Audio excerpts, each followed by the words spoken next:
Hey everybody, welcome to Difference Makers. My name is Pastor Tyler Warner, and today we're going to talk about it's important to plan, but sometimes you just got to figure it out along the way, to learn as you go. But before we get to that, I want to remind you about ironworks.media. Calvary Chapel Trustville is building the premier Christian resource network, including these videos from BGTV Studios. Don't forget to like and subscribe to their channel as well.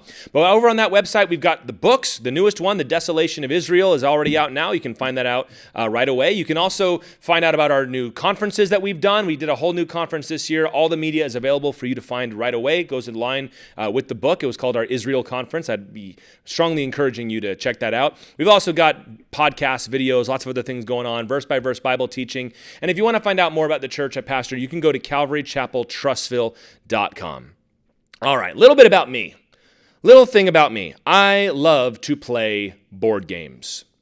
And when you say that, people kind of look at you funny because they're thinking of like Monopoly or Trouble or Sorry. And yeah, those are fun too. But I'm talking about there is a whole new world, if you don't know about, in the last several years of like these really cool, crunchy board games that take like hours to get through some of them. And they're very much aimed at adults, not meaning inappropriate, but they're complicated and they're a lot of fun and they got cool production value. Games like, if you know what I'm talking about, games like Terraforming Mars, games like Scythe, Ark Nova, Wingspan, stuff like that.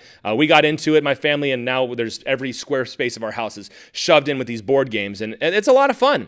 But when you get something like this, when you open up a game and on the side of it, it says the average time to play can be 2 to 3 hours. You know that you're in for a lot of rules. You know you're going to take that thing out, and it's not going to be that little one-pager that you used to get when you were a kid and you could staple to the inside of the box. It's like a little mini book of like 40 pages sometimes, of full-color art and stuff of how to play this game. And it's very difficult to do that. So very often I'm the one teaching. So when I have friends over, I've got to be the one to figure out how to play this thing, instruct everybody, and then go from there. And if you've ever played any level of board game, you probably are familiar with this phrase: let's just play and figure it out as we go. Are you familiar with that? Well, I have learned that there is a place to learn the rules and instruct the rules very clearly. There's also a place that sometimes you just got to pick it up and go. I'll say often, this will make sense as we play. And to leave the illustration behind here, that is very much true in life as well. You know I'm a big advocate of planning. On this podcast, we're always talking about how most effectively to live the life to which God has called us to live. And that involves planning, setting goals, gaining skills, all the rest of that. But sometimes we can be stuck preparing endlessly because we're trying to figure out what to do when it would be much better just to start and figure it out along the way. I've done this many times in my life. I've had to learn how to do lots of things along the way. You know, I was a assistant pastor in Virginia for 8 years before I came down and planted the church in Alabama 7 years ago. It's amazing to me to think that I've almost been here longer than I was on staff at that church there. But in any case, I came down and I had some training. I had a master's of divinity. I'd been there for several years and done lots of different things, done missions, done pastoral counseling, all the rest. But it is a whole different thing to come and plant a church. It is a whole different experience to come and start from nothing other than a few people that are curious and have a few friends that invited them, and me with a friend of a friend who I invited to come to the hotel and have church there. That was a whole different experience. And I'd read plenty of books. I'd read lots of things on how to get your mission and vision statement together and how to target your key demographics. I'm not a big fan of demographic ministry, just so you know, but I've done all the reading and all the studying, and I took classes on it, and we had to write, preparation kind of business ministry plans on how to plant churches in some of my classes, and I'm sure that was helpful, but a lot of these things you just got to learn through hard knocks, man. Administration. You can read all the books you want about administration and how to run a church elder meeting, but then you actually get into a board meeting with some people, and it's not like that at all. You've got maybe some principles that you want to stand by, but learning how to handle those conversations, how to come to a compromise, how to soothe the doubts of somebody else, what kind of financial information you need to bring. There's lots of things that you just don't know until you get there. Missions has been like that. We want to do world missions. Okay, where do we go? The world's a big place. So we've had to kind of figure out, all right, why don't we make some phone calls and then see who's out there and who will let us come, and then Pastor Tyler will go and maybe bring some people with him and just try it for a while and see how that goes. That's been missions, learning how to handle people. I like to think that I'm in a pretty good place with that now, but early on, even though I knew it was coming. When people came in and they wanted to try to strong arm the ministry to go their way or try to get on my good side and flatter me into doing all the things that they wanted, I could see it coming, but I had a hard time identifying it in the moment and knowing what to do. I had to learn that on the fly. It's all been hard knocks. And in particular, our local outreaches have been in that category.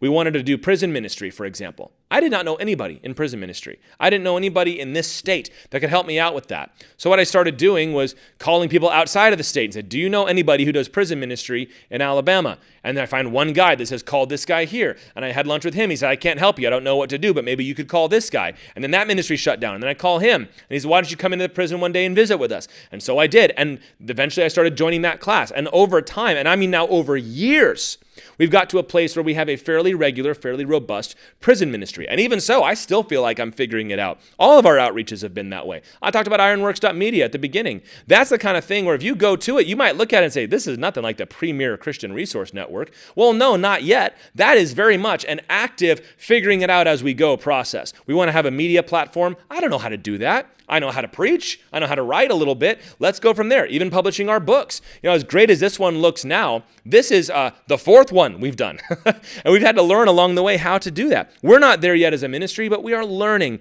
and God has blessed us. So what I'm saying is, I know what I'm talking about. I know how it is to start and be bad at it and then learn as you go.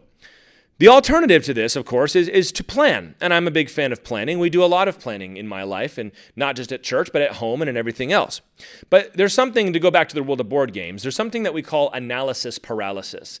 This is when you are about to take a turn, and there's somebody, everybody else takes a minute or two to do their thing, and then it comes around to them, and they're sitting there staring at the board like this. Like, hey man, it's your turn. I know, just give me a minute. And then it's like 9 or 10 minutes every time it gets to them because they're trying to play out every scenario in their head of all the possible moves they could make and then go for it and figure out which one to do. And it's frustrating to play with somebody like that. I tell my children when we play board games, I'll say, son, when it comes to be your turn, you need to already know what you're going to do. Yes, Daddy.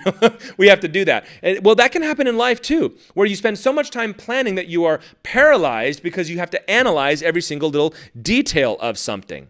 And making the long list of everything that you need to do and everything you've got to learn, all the skills you've got to have, that can be helpful, but it can also be a deterrent to actually going. For example, to use my own life again, I know lots of guys that are attending school, or at the time I left, they were still attending school, still going on and getting another church degree, not really serving in ministry at all, but it's kind of getting all their reading done, all their planning, all their thought.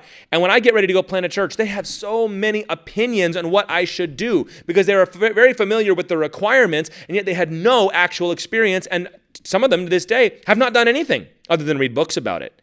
And that's not anywhere that we want to be. Whether it's the education that you need. In some places, you need education. You got to get a degree if you want to be a doctor. You need experience. You ever try to apply for a job that you feel like is an entry-level job, but they want you to have like 5 years of experience already? Sometimes it's age. Well, you really shouldn't try this. I heard that a ton. I don't think anybody who's younger than 40 should be planning a church. Well, so much for that. I'm still not even close to that at this point. The kind of expertise you have to have, the amount of money that you need to start a business or to run something, or the people that you need around you. If you try to read every book on how to do anything, whether that's creativity or sports or business or whatever, the list of things that you should be doing can be so long. How are you ever supposed to get started? Analysis paralysis requires a perfect plan, but it simply just takes too long. There has to come a point where you just go. And today I am urging you and explaining to you about how it is good to go and just figure it out along the way.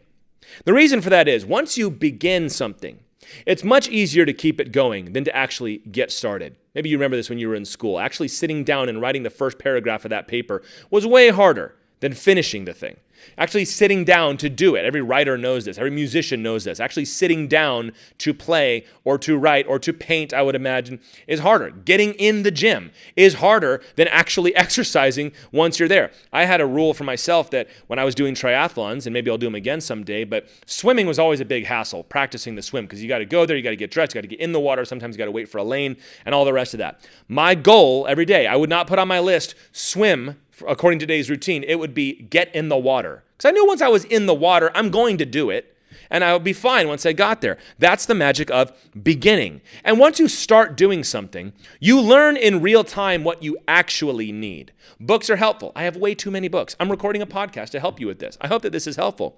But your life is going to be a little different from everybody else's. What you're trying to do is going to be different than somebody else. And I have found that when you get actually in it, you may realize that the book was wrong, or it was incomplete, or maybe that would have worked in a different situation, but not in yours. Or even you find a workaround where you don't need to do that anymore. You're going to find out what you actually need. As opposed to making a long list of all the things that you must do, once you get started, you're going to learn very quickly which of these things on this list actually matter. We've got things I remember from our first to-do list that we had as a church that I look at that list and laugh now because we still haven't done some of them because we found out we didn't need them. They seemed very important at the time, but they're just entirely unnecessary to the ministry that we were trying to do. And I find that a lot of my plans are like that because I've learned to start before you're ready and just go. Most things are pretty easy once you get going. My assistant pastor, Zach, he loves to say this: you can just do things. People come in and they're like, I don't know if I want to get married. I don't know if I should start a business. I don't know if I should try this. And he goes, you can just do things. You read articles about how this is an age where no one can afford a house and no one can start a business and no one can do this. And he'll just get exasperated and go, you can just do things. Nobody's stopping you. Just go for it. And that's true. You'll make quick progress. You'll learn to accommodate where you're falling short. That, yeah, maybe this guy said you need to be a financial expert to do this, but maybe you come in and you realize I can learn the bare minimum and delegate the rest to everybody else. And then I didn't need to do that 2-year accounting degree that he said I was going to need. But you also learn what you don't know.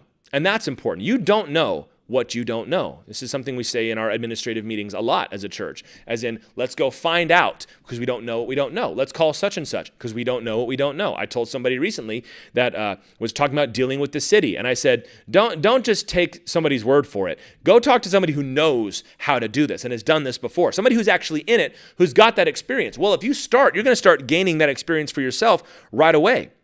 And in addition to that, there are so many things that just can't be learned until you're in it. I see this a lot with basketball players who have been particularly resistant to the introduction of analytics into their sport. Because what they say is, yeah, of course, it's more points to get a 3-point shot, but in a basketball game, it's much better and easier to get these 2-point shots than it is to be rotating around the perimeter the whole time. Or they'll say, I know you don't think he's that great, but I've actually been on the floor with that guy. I've actually had to play against him. I know that he's better than that. That's why it's really interesting to me to see in a domain, who do the participants prefer as opposed to the general public? Who do the writers think is a good writer? Who do actors think is a good director? Who do basketball players, baseball players think is a good coach? Because sometimes it's different from what we think. And there's certain things you just can't learn until you are in it. So my advice to you is get after it as soon as you can. Get into it right away and learn along the way. Because once you get started, you make some quick progress, and you start seeing where you need to work, now you can start working on things to prepare yourself that are actually going to bear fruit right away. When you've identified the big problems, the big needs, things like, okay, I really don't know how to bookkeep, and I can't afford a bookkeeper yet. I need to learn how to handle finances in my new business. Or you get married and you say, all right, I really don't have good conflict resolution skills, and I'm learning, but maybe there's somebody who can help me with this. What you do then is as you go along and you start learning what I need to figure out and who I need to hire and what skills I need to develop, now you've got a plan different from the one you had at the beginning that is actually catered to your situation. And it can be adjusted for what you need day by day. I found in many cases that sometimes the books you read that are supposed to help you or the classes that you take or the podcasts you listen to, they're helpful, but they're meant maybe for a different level than you. Finance books are crazy like this. I'll read a book about money, and I'm like, this book was clearly written for somebody who already has the amount of money that I'm trying to get.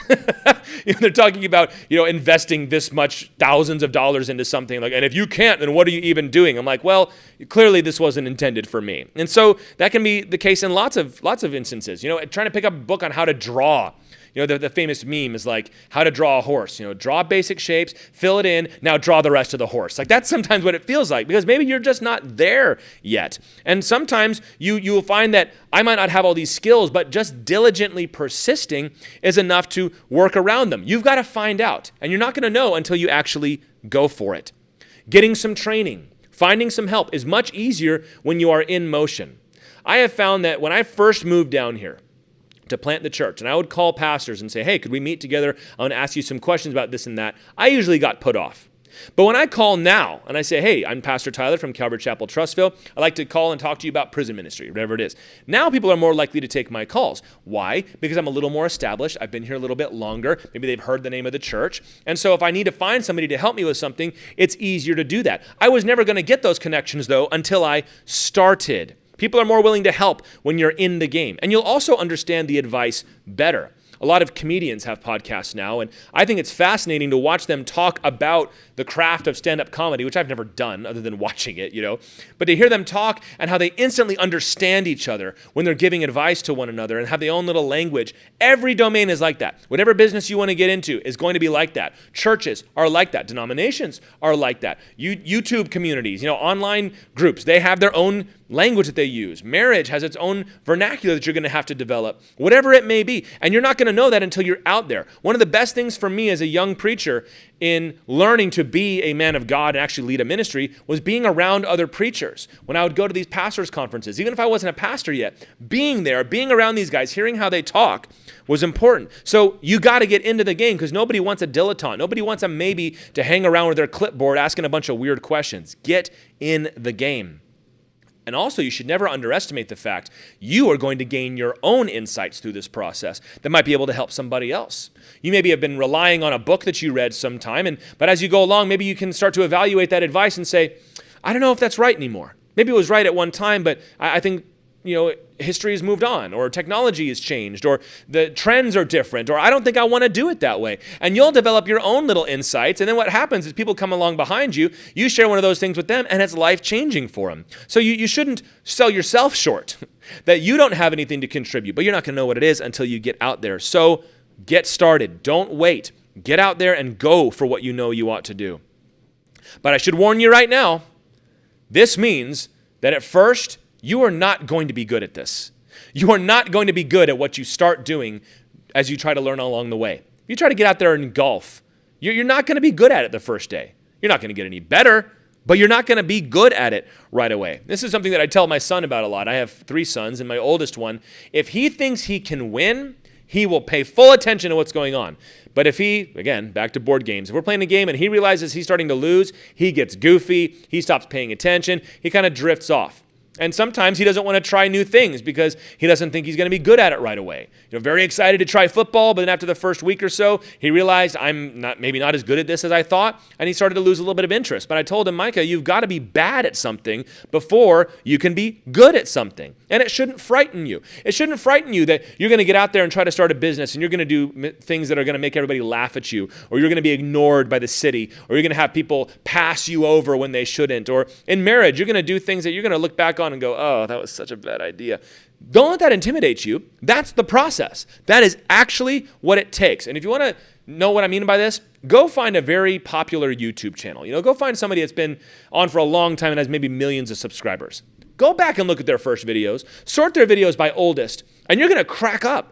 It's usually some kid, with a eggshell white wall behind him and the camera's crooked and they're just kind of talking like this. And you know what happens? They got better. They started before they were good at it. They made all that stuff that kind of is embarrassing for us all now, and yet they were able to grow something big. I'm sure if you were to watch the first time a great athlete tried their sport, they didn't start that great. I've heard it said about Tiger Woods, oh, he was amazing by the time he was just a little kid. Yes, but he also started as a little kid. He started that young. So it doesn't matter how old you are. The first time you hold a golf club, you're not going to swing it right. But if you get started and get those bad years out of the way early, then you can excel quickly. We say in preaching, you need to preach 10,000 terrible sermons before you preach a good one. And I think that number is inflated, but I hope you can get the point there. You've got to do badly before you do good. And so I tell our guys at church, you might as well get your bad ones out of the way now so that you can start doing some good ones later. And I know there's some churches and some pastors, unfortunately, they won't let somebody preach if they don't think he's going to do a good job. To which I say, where else is he supposed to learn how to do this? He's got to try. He's got to do it badly so he can do well. It doesn't mean that he's going to preach heresy. It doesn't mean that he's going to do something that's horrible. It means that he might make too many jokes and be kind of cringeworthy or lose his spot in his notes or get the scripture reference wrong or end it awkwardly. You got to do that. It's going to happen. I've done all those things. I don't do them as much anymore, thank God, but I'm glad that I had the opportunity to do them young so that now I can feel like I'm past a lot of those things. You got to have a sense of humor about yourself. You got to trust that this is the process. I tell married couples this all the time. They always come in. And it doesn't matter if they got married when they were 45 or 25 or 20. Within those first couple years, there are a couple standard fights that everyone is going to have. He doesn't listen to me. She's not catering to my needs. Round and round it goes. And they come in and they all think that these early fights are a sign that maybe we shouldn't be together. Maybe we made a mistake getting married. And most of them are reassured when I tell them, guys, everybody does this. Everybody does this. I told some people not long ago, they said, we just have these moments where like maybe we shouldn't be together. Maybe we should break up. I don't know if I want to be with them anymore. And I feel terrible about that. I said, how long have you been married? And they said, about 4 years. I said, well, that's about right. Everybody has that about that time. And they said, really? I was like, yes, that's the process. Push through it and go to the other side. And they were so relieved to know, first of all, we're not horrible people. But secondly, we're going to get through this. And the same thing is true for you and for me. You today are worse than you will ever be at this thing that you're trying. So get past the bad years quickly and get to the good stuff. You got to start before you're ready and learn as you go. So let me give you some examples here.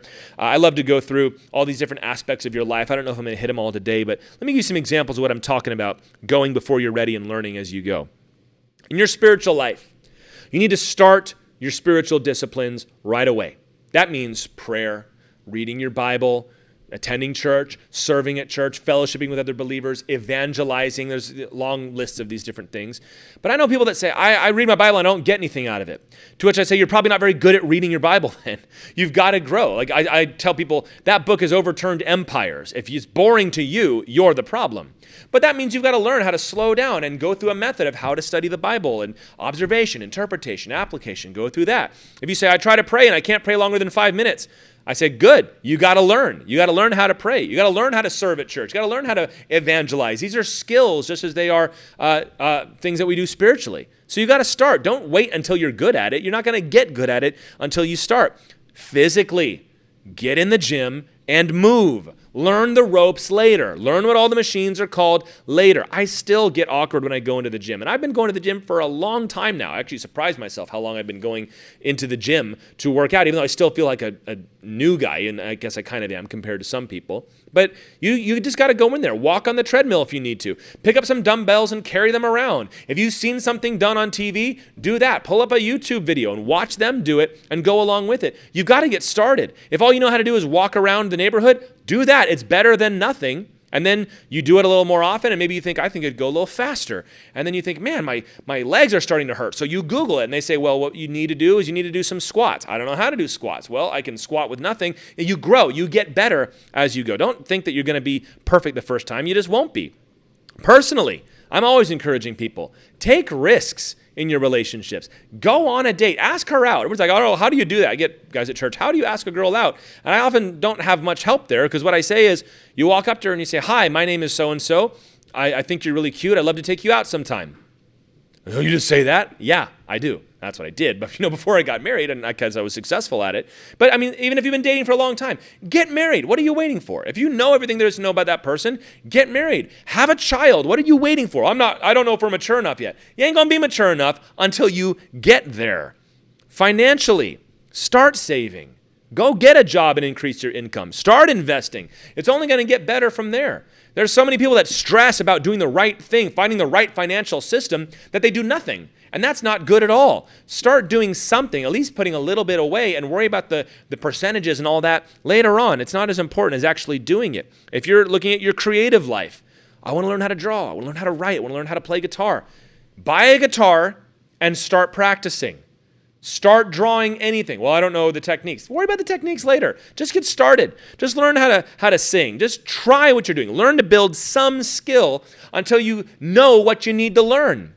I tell guys this in guitar all the time. They're always saying, what kind of amp should I buy? I say, what kind of sound are you going for? They say, I don't know. Then I say, play with the one you've got until you know what you want. You got to start.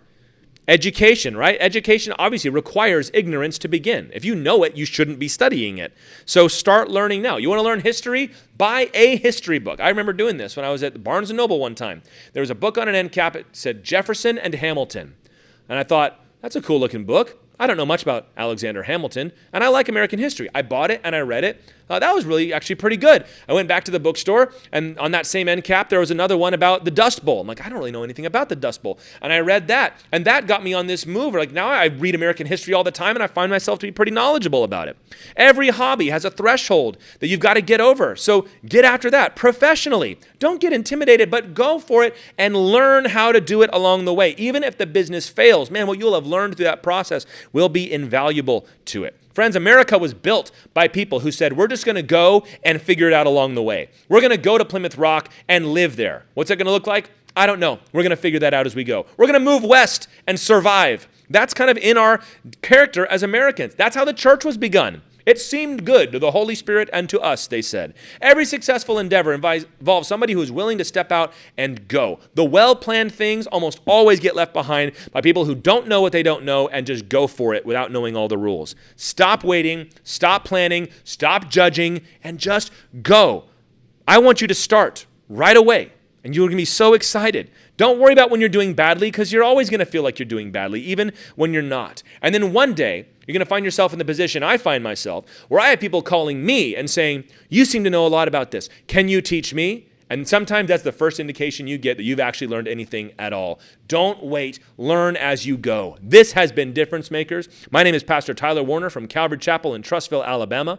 I want to remind you about our latest effort that we are figuring out as we go, ironworks.media. We're trying to build a premier Christian resource network for the church. We've got podcasts, we've got books, we've got a mailing list you can join and get 2 free ebooks right away, and that'll let you know about all the new things coming up, including our book launch coming out this November 2025. And if you want to find out more about that church I was talking about earlier, you can go to calvarychapeltrussville.com. Learn as you go, my friend. Go make a difference.